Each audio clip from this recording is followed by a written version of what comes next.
यहाँ दोस्तों आप अप्लाई कर सकते हैं लग्जमबर्ग में फ्री में जॉब्स और अपना जो है वीज़ा हासिल कर सकते हैं। आज मैं आपको एक ऐसा तरीका बताता हूँ और एजेंसी का नाम बताऊँगा जिसके अंदर आप जो अप्लाई करेंगे तो आपका पक्का वर्क परमिट मिलेगा आपको। अब वर्क परमिट होता क्या है यार? वर्क परमिट एक इन्विटेशन होती है जस्ट।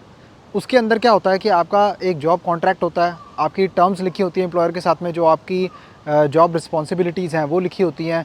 उसके अलावा आपका जो है एक एसओपी बनी होती है जो बेसिकली एम्प्लॉयर की तरफ से एक गारंटी होती है, उसने साइन करके दी होती है। यही होता है बस, ठीक है। तो अब मैं आपको बताता हूँ दोस्तों, देखो आप किस तरह अप्लाई कर सकते हो। बहुत ही आसान तरीका है। एजेंसी का नाम पहले सुन लो, ध्यान से सुनना।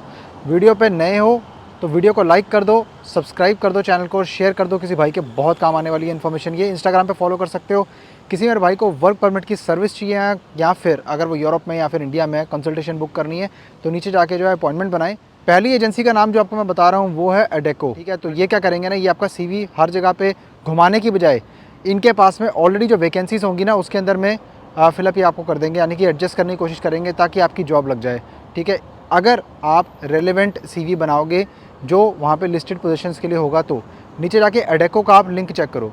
सेकंड एजेंसी जो बता रहा हूँ वो है रैंडस्टैड, ठीक है। रैंडस्टैड जो है, अब ये जो एजेंसी है ना ये क्या करती है, अच्छा बाय द वे जो मैं आपको रिक्रूटिंग एजेंसीज बता रहा हूँ ना इसके अंदर, ठीक है, वो एब्सोल्युटली फ्री ऑफ कॉस्ट है। वो कोई भी आपसे पैसा चार्ज नहीं करती हैं। उनका जो कमीशन रहता है वो डायरेक्टली उनको कंपनी से मिल जाता है, उनका जो भी अरेंजमेंट होता है, ठीक है, वैसा उनको वो उनका मतलब है। लेकिन आपका बिज़नेस क्या है कि आपने वहाँ पे डायरेक्टली अप्लाई करना है और आपको वो हायर करवा देंगे। अब ये जो है ना, इनकी आपने वेबसाइट्स पे जाना है। सबसे पहले रैंडस्टैड का मैं आपको बता दूँ, रैंडस्टैड क्या है कि हर जगह पे यूरोप में एडेको की तरह पे बहुत फेमस है। तो आपने अगर इसमें अप्लाई करना है तो आपको सबसे पहले इसके अंदर अपना सीवी डालना पड़ेगा और कुछ नहीं करना। अलग अलग पोजीशंस के लिए अप्लाई मत करना, एक के लिए कर दिया ना अगर, तो उनके पास में ऑलरेडी आपका सीवी चला जाएगा डेटाबेस के अंदर। कई लोग क्या करते हैं ना, मैंने देखा है कि एक वैकेंसी अगर उनको दिखता है ना कि ये है, ठीक है, और इसके बाद में दूसरी जो उनको मिल गई कोई वो उनके लिए सूटेबल है, तो वो करते रहते हैं। एजेंसी के पेज पे बता रहा हूँ मैं। तो उससे क्या होता है, उनके डेटाबेस में ऑलरेडी आपका सीवी है। बार बार भेजने से ये नहीं कि आपकी जॉब उसके अंदर और ज़्यादा अच्छी लगेगी, ऐसा होगा। जो उनके पास में सीवी पड़ा हुआ है ना उसी को यूज़ करके, उसी को घुमा के आपके लिए वो पोजीशन अपने आप फिट कर लेंगे, ठीक है, क्योंकि आपसे ज़्यादा ना उनको ज़रूरत है आपकी। ये दो एजेंसीज़ मेनली, इसके अलावा मैंने आपको ना नीचे लिंक दिए हुए हैं अलग अलग वेबसाइट्स के, आप उन पे जाके अप्लाई करो। उनमें से कुछ आपको एजेंसीज़ मिल जाएंगी जो लग्जमबर्ग की होंगी और कुछ आपको मिल जाएंगी जो वैसी जनरल होंगी।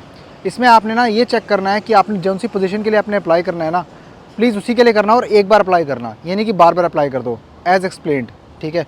तो अभी क्या करना है आपको, सबसे पहले तो सीवी बनाना है। सीवी आपको बनाना है जाके यूरोपास की वेबसाइट के ऊपर। बहुत सारे लोग अभी भी मुझसे पूछते हैं कि सर नहीं पता हमें कहाँ है क्या नहीं, तो यूरोपास का लिंक भी नीचे मैं दे दूँगा आपको। अच्छा, अब मैं आपको थोड़ा सा बताता हूँ कि इसका जो वीज़ा प्रोसेस है वो कैसा रहता है, वीज़ा कितने साल का मिलता है लग्जमबर्ग में। आपको इंग्लिश अगर आती है, नहीं आती तो वो चलेगी।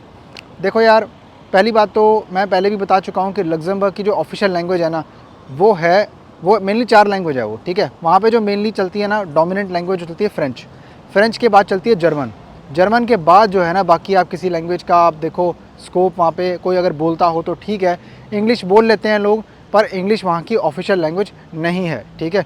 तो इंग्लिश आपको आनी चाहिए, मस्ट है वो, क्योंकि अगर आप कम्युनिकेट ही नहीं कर पाओगे, किसी से बातचीत ही नहीं कर पाओगे, तो अपनी बात कैसे बता पाओगे ना उसको। चाहे आपने जॉब ढूंढनी, जॉब तो ढूंढने की बात दूर की बात है कोई, ठीक है। अगर आपको बात ही नहीं करनी आ रही तो आप वहाँ पे कैसे मैनेज करोगे ना सब कुछ, ये बात भी होती है, ठीक है। अब बात करेंगे दोस्तों, यहाँ पे जो वीज़ा होता है ना आपका, वो होता है नेशनल वीज़ा, डी कैटेगरी जो शेंगन वीज़ा होता है वो आपको अप्लाई करना होता है। 365 दिन का वीज़ा होता है वो, 1 साल का, जिसमें आपने जो है एम्प्लॉयर से रिक्वेस्ट करनी है कि अगर वो क्या कहते हैं रिन्यू कर सकते हैं आपके कॉन्ट्रैक्ट को तो रिन्यू कर देंगे, ऑटोमेटिकली कर देंगे। अगर टाइम पे नहीं रिन्यू कर रहे तो 1 महीना पहले कम से कम एम्प्लॉयर को आपको नोटिफाई करना पड़ेगा, नहीं तो लीगली वो ऑब्लाइज्ड है और उसको आपको अगले साल के लिए कॉन्ट्रैक्ट देना पड़ेगा। नहीं तो क्या होगा ना कि आप उसके ऊपर केस भी कर सकते हैं, आप कंप्लेन कर सकते हैं, और ये चीज़ें यहाँ पे बहुत ज़्यादा मैटर करती हैं। ऐसा कभी भी नहीं होगा कि एम्प्लॉयर अगर आपको निकालना चाहता है या आपको नहीं रखना चाहता तो आपको नोटिस ना दे, ऐसा होता नहीं है, वो ज़रूर आपको नोटिस देगा। और ये भी होता है कि कॉन्ट्रैक्ट ऑटोमेटिकली रिन्यू होता है यहाँ पे, ठीक है। तो अगर आपका कॉन्ट्रैक्ट रिन्यू होता है तो वीज़ा आपको 110% आपका जो है वीज़ा, यानी कि जो वीज़ा है ना वो वीज़ा नहीं होता दोस्तों, वो क्या होता है, वीज़ा 3 महीने का लगता है शेंगन वीज़ा। उसके बाद में आपकी टीआरसी बन जाती है जो कि 1 साल की वैलिड होती है। फिर आपको यूरोप में रहने के लिए वीज़े की ज़रूरत नहीं होती है, ठीक है। लोगों को समझ में नहीं आती है बट मैं आपको फिर भी बता रहा हूँ, टीआरसी बनती है ना, जो टीआरसी वही वैलिड होती है।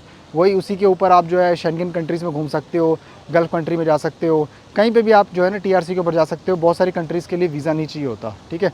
यूरोप में तो ऑलरेडी कहीं पे भी जाओ वीज़ा नहीं आपको चाहिए। यूरोप में रोमिंग भी फ्री होती है, तो उसका आपको जो है उसका भी फ़ायदा मिल जाता होता है। इस समय दोस्तों जो मैं चेक कर रहा था ना, वैकेंसीज़ मेनली आज जो आ रखी हैं वो आ रखी हैं स्किल्ड जॉब्स के लिए। जो मेरे भाई स्किल्ड जॉब करना चाहते हैं लग्जमबर्ग के अंदर, वो अप्लाई करें, क्योंकि ये जो 2 मैंने मेन एजेंसी बताई है ना, अडेको और रेंस्टेड, इसके अंदर आपको मिलेगी स्किल्ड जॉब्स। स्किल्ड जॉब्स यानी कि फॉर आईटी प्रोफेशनल्स, या किसी को अगर कोई लैंग्वेज आती है, बहुत ही अच्छी बात है, आपको जॉब्स मिलेंगी। लाइक टेली परफॉर्मेंस जैसी कंपनी के अंदर, कॉल सेंटर के अंदर जॉब्स मिल जाएंगी आपको, जो बाइलिंगुअल है। बाइलिंगुअल से मैंने मतलब जिनको 2 भाषाएं आती हैं कम से कम, जैसे मान लो किसी को जर्मन आती है अगर, ठीक है, या किसी को फ्रेंच आती है, उसको बड़ी अच्छी नौकरी मिल सकती है। मैं बता रहा हूँ आपको, टेली परफॉर्मेंस में या फिर कोई और बीपीओ कंपनी में, कॉल सेंटर में, ठीक है, वहाँ पे बहुत अच्छी आपको सैलरी मिलेगी। सैलरी बता देता हूँ कितनी होती है। तकरीबन आपको जो, अगर आप लग गए ना एमएनसी के अंदर, तो आपकी भैया लाइफ सेट है, क्योंकि आपकी जो सैलरी वहाँ होगी ना, वो कम से कम होगी। मैं कहता हूँ स्टार्टिंग 2600 यूरो से लेके 3000 यूरो, 3000 यूरो के ऊपर भी सैलरी जाती है, ठीक है। तो आप जाके भी चेक करो, अप्लाई करो। और इसके अलावा कोई और डाउट हो तो जाके आप कमेंट में मुझे कभी भी पूछ सकते हो, मैं ट्राई करूँगा कमेंट का जवाब देने के लिए। इंस्टाग्राम पे फॉलो कर लो, और वीडियो को लाइक करना, चैनल को आपने सब्सक्राइब करना, शेयर करना लाजमी, किसी मेरे भाई की बहुत काम आएगी इन्फॉर्मेशन। अपना बहुत सारा ख्याल रखिए, और मिलता हूँ अगली किसी वीडियो में। Thank you very much.